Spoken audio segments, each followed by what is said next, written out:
उत्तर प्रदेश के गोरखपुर में एक बेहद हैरान कर देने वाली घटना सामने आई है। यहाँ एक पोती ने ही अपनी दादी की हत्या कर उसकी लाश घर से 2 किलोमीटर दूर फेंक दी और पुलिस के सामने झूठी कहानी बताकर गुमराह करने का प्रयास किया। काफी दिनों की मशक्कत और जांच पड़ताल के बाद पुलिस ने मामले का खुलासा किया तो सभी सन्न रह गए। पुलिस ने पोती और उसकी मां को गिरफ्तार कर जेल भेज दिया है। पिछले 26 सितंबर को पीपीगंज थाना क्षेत्र के भोईधरपुर गांव में एक 50 वर्षीय महिला कलावती देवी की हत्या कर उसकी लाश गांव की सीमा के पास फेंक दी गई थी। पुलिस तभी से मामले की जांच में जुटी थी। उस वक्त किसी ने इसे तांत्रिक द्वारा किए जाने वाली हत्या करार दिया तो किसी ने इसे ड्रोन वाले चोरों का कारनामा बताया था। सोमवार की शाम जब गोरखपुर पुलिस ने इस हत्या से रहस्य का पर्दा उठाया तो सभी दंग रह गए। हत्या किसी और ने नहीं बल्कि मृतका की 20 वर्षीय पोती ने ही की थी। लाश को बोरे में भरकर अपनी मां के सहयोग से साइकिल पर रखकर गांव के बाहर फेंक दिया था। हत्या के बाद से ही पुलिस इस मर्डर मिस्ट्री को सुलझाने में उलझी हुई थी। साक्ष्य सहित ग्रामीणों से पूछताछ और परिजनों से बातचीत के बाद हत्या के सुराग की सुई परिजनों की तरफ ही घूम गई थी।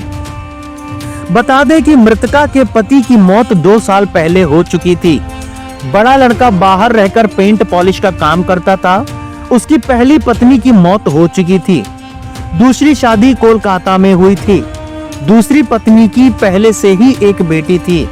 पोती और बहू का कहना था कि मृतका उन्हें हमेशा ताने मारती थी और उन्हें कभी भी अपना नहीं समझती थी।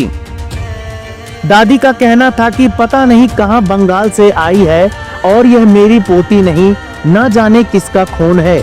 हम माँ बेटी से घर में नौकरानियों जैसा व्यवहार किया जाता था। पोती का कहना है कि यह सब सुनते और अत्याचार सहते हुए मैं और मेरी माँ तंग आ चुके थे। दादी ने मेरी पढ़ाई भी छुड़वा दी थी। 25 सितंबर को माँ किसी काम से बाहर गई थी। रात में मैंने दादी को मड़ई में सोते हुए पाया और फरसे से उसकी गर्दन काट कर अलग कर दी। माँ वापस लौटी तो मैंने उन्हें सारी बात बता दी। हम दोनों ने मिलकर लाश को बोरे में भरकर रात के अंधेरे में साइकिल पर लादा और गांव के बाहर फेंक दिया। दादी के घर से गायब होने की अफवाह फैला दी। वहीं घटना के बारे में पुलिस का कहना है कि मामले के पर्दाफाश के लिए 3 टीम बनाई गई थी।